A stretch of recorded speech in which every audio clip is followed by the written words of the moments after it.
Good afternoon guys, कैसे हो। Lecture 12 linear correlation, ये थियरी का लेक्चर है और हम शुरू करने जा रहे हैं हमारा next topic, merits and demerits, limitations of Karl Pearson's method. Very IMP question of 2 marks and 3 marks, merits and limitations of Karl-Pearson method. The first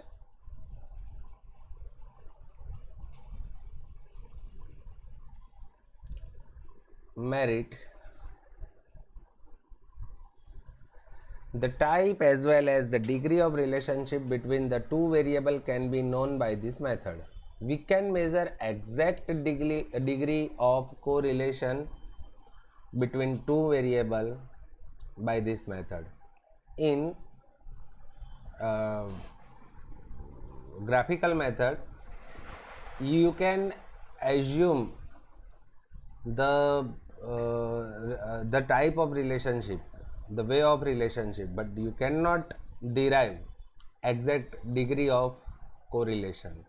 But in Karl-Pearson method, the exact value of correlation can be obtained. So it is its first merit.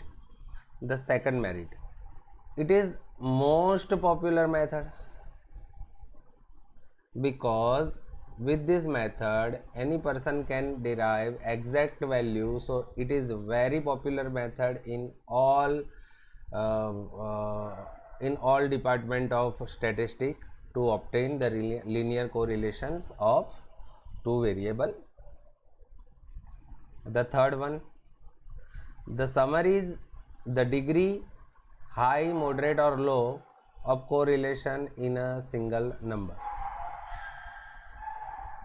It summarizes the degree of high, moderate or low, because if your relationship is nearer to -1 or +1, then it is highly correlated. And if your correlation coefficient is nearer to 0, then it is low correlated. And if your correlation coefficient is nearer to 0.5, then it is moderate correlated. So you can summarize whether the correlations are high, moderate or low with the help of correlation coefficient exactly. So these are the three merits of Karl-Pearson's method. Now, limitations of Karl-Pearson method. It's depend on assumption that two variables are consideration have linear relationship. Yes, it is the main limitation that the assumption of two variables are consideration have been interlinear relationship. If your x variable is income of papa, your dad's income, and your y variable is your home expense, then it is natural that both the variable are interrelated. But if your x is income of papa and if your y is expense of your neighbor, so it is not be correlated with each other, because your expense of neighbor cannot be depends on our daddy's income, but our mom's income, mom expense is fully depends on our daddy's income. So these are correlated and these are not correlated. But if you calculate, then you can find the correlation coefficient of both the variable pair. यानी आप इसका भी correlation coefficient निकाल सकते हो, इसका भी निकाल सकते हो. इसका मतलब तो ये हुआ कि इंटर रिलेटेड नहीं था, फिर भी आपका कोरिलेशन कोएफिशिएंट मिला. मतलब ये तो मिसगाइड कर रहा है हमें, क्योंकि रिलेशन है ही नहीं तो उसकी वैल्यू कहाँ से मिलेगी. लेकिन कार्ल पियर्सन में क्या है कि वैल्यू मिल ही जाती है. तो हम कह सकते हैं कि एजम्पशन होना चाहिए कि बोथ द वेरिएबल्स आर को रिलेटेड, यानी पहले से हमने मान लिया है कि दोनों वेरिएबल इंटरली को रिलेटेड है, वरना क्या होगा, रिलेशन नहीं होगा फिर भी उसका नंबर मिलेगा, यानी उसका रिलेशनशिप का जो डिग्री होगा वो मिलेगा आपको, को रिलेशन कोएफिशिएंट आपको मिलेगा, तो वो तो इलॉजिकल है। तो यहाँ पर एक लिमिटेशन है कि आपको एज्यूम करना पड़ता है। तो जब जब किसी भी थियरी में एजम्पशन आता है, किसी भी थियरी में आपको एज्यूम करना पड़ता है, तो वो उसकी एक लिमिटेशन है। चलो आगे बढ़े। उसकी सेकंड लिमिटेशन क्या है?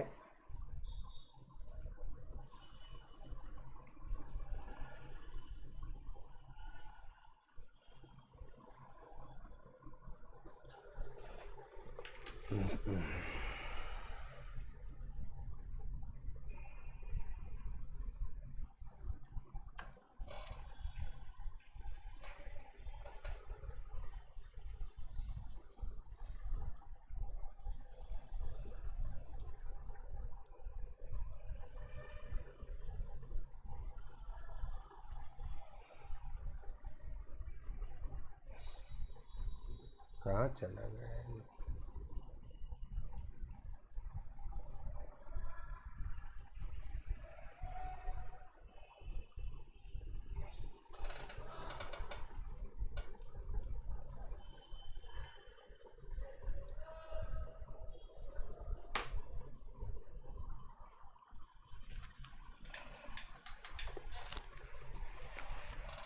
कहाँ चला गया भाई?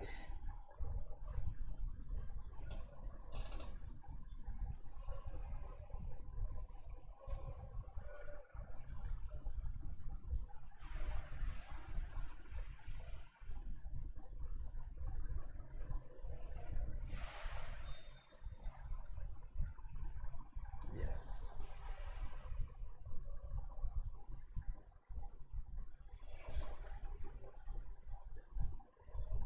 चलो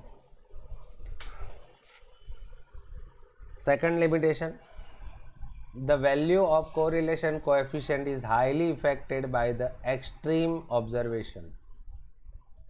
एक्सट्रीम ऑब्जर्वेशन का मतलब क्या होता है? टू लार्ज और टू स्मॉल।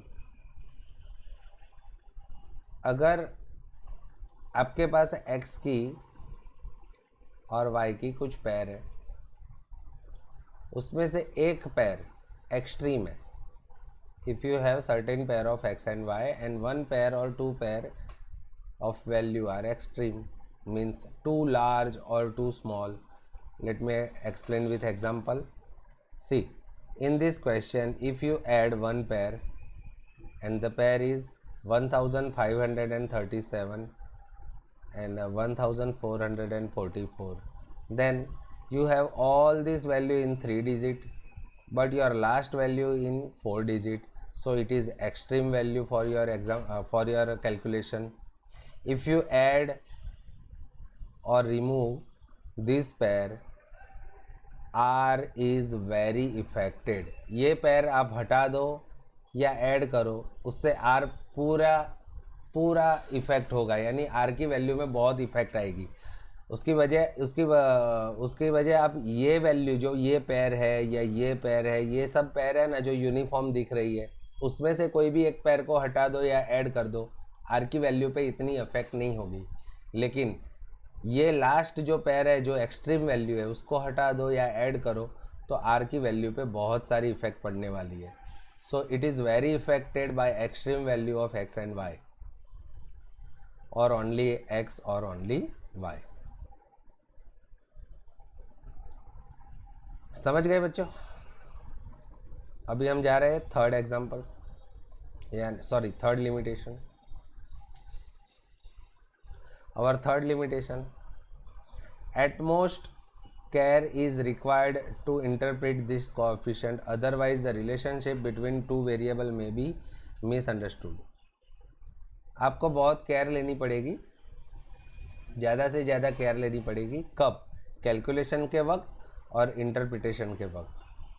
कैसे इंटरप्रिटेशन करते हैं तो वो मैंने आपको लास्ट में समझाया था, -1 होता है तो परफेक्टली नेगेटिव, +1 होता है तो परफेक्टली पॉजिटिव, 0 होता है तो there is no relationship between x and y।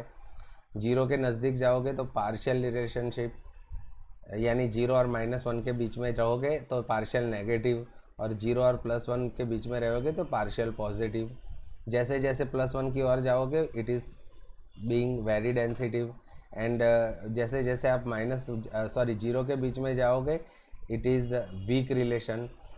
+1 के तरफ जाते हो तो स्ट्रॉन्ग रिलेशन बनती जाती है, 0 की तरफ जाते हो तो लूज रिलेशन बनती जाती है। फिर 0 से जैसे देखो यहाँ पे एकदम स्ट्रॉन्ग दुश्मनी है, ऐसे ऐसे जाओगे तब तक दुश्मनी कम होती जाएगी, दोस्ती बढ़ती जाएगी। यहाँ पर आओगे तो दुश्मनी ऑलमोस्ट 0 हो जाएगी, अब यहाँ से दोस्ती बनती जाएगी तो बनती जाएगी, और यहाँ पर आओगे तब दोस्ती आपकी पूरी की पूरी 100% हो जाएगी। मतलब -1 में परफेक्टली नेगेटिव होगा, +1 में परफेक्टली पॉजिटिव होगा, 0 पे न्यूट्रल होगा, बीच में पार्शियल होगा, यानी semi.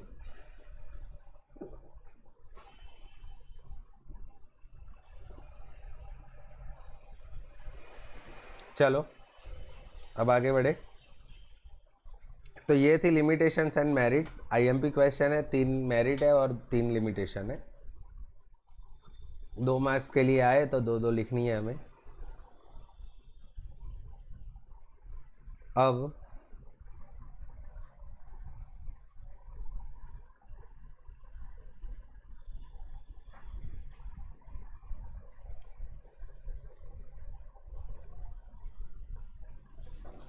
Spearman rank correlations method,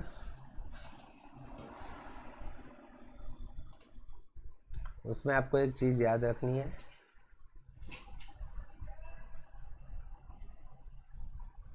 देखो when will you use Spearman rank correlation? Mention a very essential requirement to use Spearman rank correlation.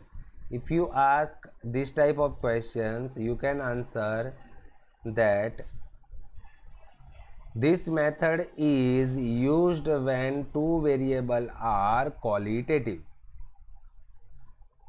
अभी ये क्वालिटेटिव वेरिएबल क्या है? What do you mean by qualitative variable?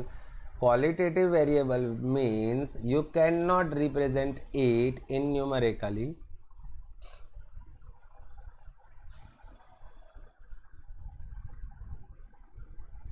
तो आपको कि आपका ऐसे जो वेरिएबल होते हैं जिसको न्यूमेरिकली रिप्रेजेंट करना थोड़ा हार्ड है, उसको क्वालिटेटिव बोलते हैं। जैसे कि एग्जांपल, जैसे कि ब्यूटी, किसी की ब्यूटी आप नंबर से रिप्रेजेंट नहीं कर सकते कि ये 5 नंबर की ब्यूटी है, 3 नंबर की ब्यूटी है। होता है ऐसा कभी? ऑनेस्टी, स्किल, मॉर्टालिटी, प्रोफिशिएंसी,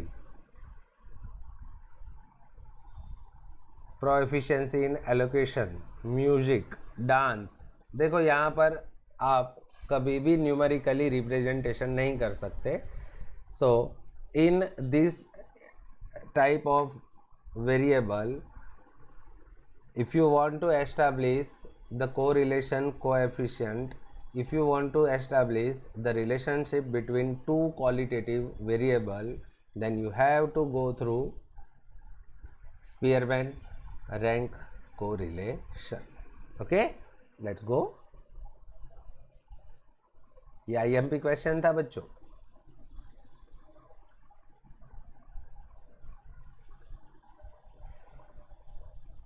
अभी इसके मेरिट्स और डीमेरिट्स याद रखने हैं बस। कार्ल पियर्सन में और स्पीयरमैन में बहुत कुछ है, लेकिन याद रखने की ज़रूरत नहीं है।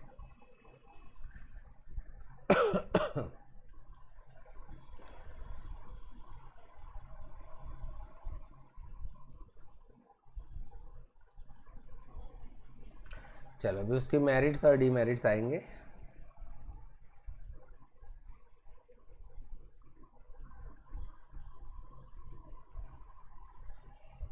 देखो बच्चों, ये नॉट याद रखना, 1 मार्क्स के लिए आ सकते हैं। सिग्मा डी इज़ ऑलवेज 0, मैंने बताया था आपको। If r x and r y are equal then sigma d square is 0, and then r will be 1. तो क्वेश्चन पूछ सकते हो लोग, if the rank of both the variable are equal then find the value of r. जब आपको are calculation करने की ज़रूरत नहीं, r1 ही होगा. Find the value of sigma d square, तो सिग्मा डी स्क्वायर की वैल्यू 0 ही होगी. लेकिन सिग्मा डी की वैल्यू 0 कब होगी, तो ऑलवेज किसी भी क्वेश्चन में सिग्मा डी तो 0 ही होता है, लेकिन सिग्मा डी स्क्वायर 0 कब होता है, when r x and r y are equal. If the rank of r x and r y are in exact reverse order, मतलब क्या है कि आर एक्स आपका 1 2 3 है और आर वाई आपका 3 2 1 है, तो ये दोनों एग्जैक्ट रिवर्स हो गए. तब आपको क्या करना है,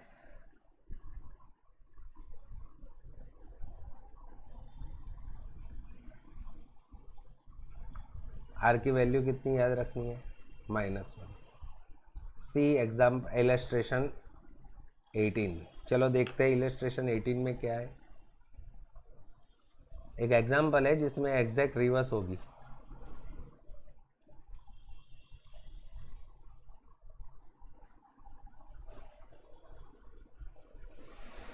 देख लो आप,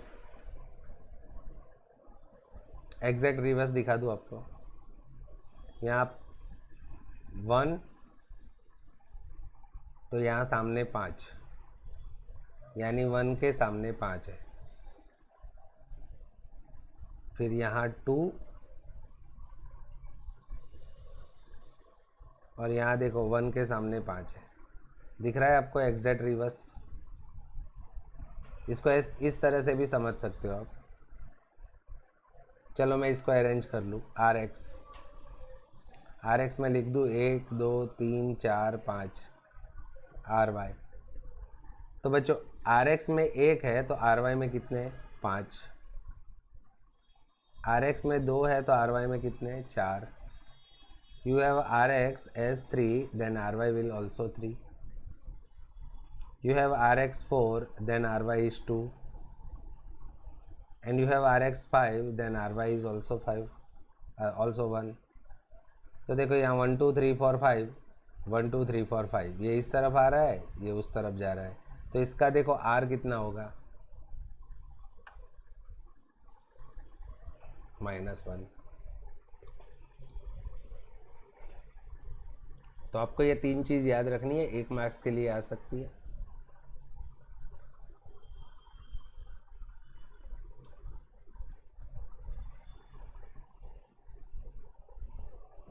चलो आगे बढ़ते हैं. आप अपने टेक्स्ट बुक में ये सब टिक कर देना जो मैंने समझाया है. Merits and demerits of rank correlation code. This method is easy. आपको कैलकुलेशन में भी पता चल गया था, ये बहुत ही ईजी है. The calculations of rank correlation is easier than Karl Pearson. Karl Pearson से ये कैलकुलेशन ईजी है. It is only method. देखो ये दोनों तो एक ही बात हुई, लेकिन इन्होंने 2 बना दिए. It is only method when the data is qualitative. This is only method when data is qualitative. मतलब ये आपकी मेरिट्स है, तो इस पर आप लिमिटेशन भी बना सकते हो. आगे हम देखेंगे उसके limitation. When depression is more और when the extreme observations are present in data, Spearman formula is preferred over Karl Pearson formula. Depression यानी फैलाव, फैलाव यानी कम से कम वैल्यू और ज़्यादा से ज़्यादा वैल्यू के बीच में बहुत सारा डिफरेंस है, उसको फैलाव बोलते हैं. डिप्रेशन, मेजर ऑफ डिप्रेशन हमने 11th में पढ़ा था ना, 7th नंबर या 6th नंबर का, 5th नंबर का चैप्टर, मेजर्स ऑफ डिप्रेशन. तो अगर when depression is more and when extreme observations are present, extreme observation means बड़े बड़े या एकदम छोटे छोटे, then this data is this method is very useful to calculate. आगे limitations.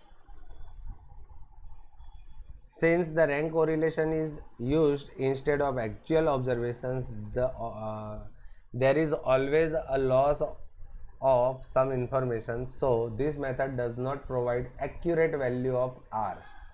You cannot derive accurate value of R by this method.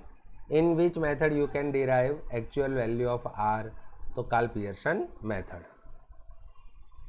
Unless the rank are given it is tedious to assign rank when the number of observation is large. जब बड़े बड़े number होते हैं तो उनको rank देना थोड़ा hard हो जाता है। This method can not be used for private frequency distributions. तो याद रखना बच्चों, कब आप 1 मार्क्स के लिए ये क्वेश्चन आ सकता है, व्हेन विल यू नो, आप कब रैंक कोरिलेशन का यूज़ नहीं कर सकते, तो प्राइवेट फ्रीक्वेंसी डिस्ट्रीब्यूशन में आप रैंक कोरिलेशन का यूज़ नहीं कर सकते। उसमें आपको कंपलसरी कार्ल पियर्सन की ही मेथड यूज़ करनी पड़ती है, लेकिन ऐसा एक भी एग्जाम्पल हमारी बुक में नहीं है। नेक्स्ट ईयर यानी फर्स्ट ईयर बीकॉम में आपको ये पढ़ना है, अभी ये नहीं पढ़ना है। तो फिलहाल आपको इतना याद रखना है कि इसकी लिमिटेशन है कि प्राइवेट फ्रीक्वेंसी डिस्ट्रीब्यूशन में रैंक कोरिलेशन यूज़ नहीं होती, वहाँ पे आपको कार्ल पियर्सन यूज़ करनी पड़ती है।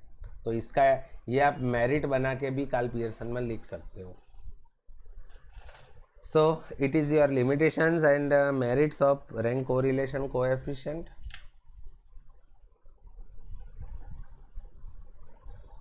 नाउ आगे बढ़ते हैं अभी।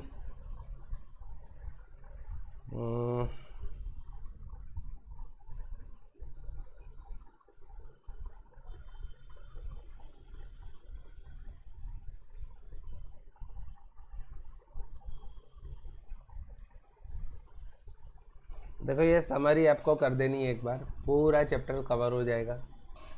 आगे हमने जो भी समझा है वो सब कुछ आपको। फॉर्मूला कितने याद रखने हैं मैं सर्कल कर देता हूँ। 1 2 3 4 5 6 और ये एक ही है 7 फार्मूला आपको याद रखने हैं। ओके बच्चों, तो यहाँ पर हमारी ये थियरी पोर्शन ख़त्म होता है। आपको होमवर्क में एक्सरसाइज 2 के section A and section B कर देना है, सेक्शन बी पूरा कर देना है। फिर सेक्शन सी में जहाँ पे भी थियरी है वो आपको क्लियर करनी है। यानी सेक्शन सी में क्वेश्चन नंबर 1 2 3 4 5 6 7 8 9 10 ये 10 क्वेश्चन थियरी के हैं वो आपको करने हैं। और सेक्शन डी में 1 2 3 4 5 6 7 8 9 ये 9 क्वेश्चन थियरी के हैं वो आपको करना है, लिख के करना है, बराबर बच्चों, और मुझे सेंड करना है। तो चलो tata bye bye, see you, take care.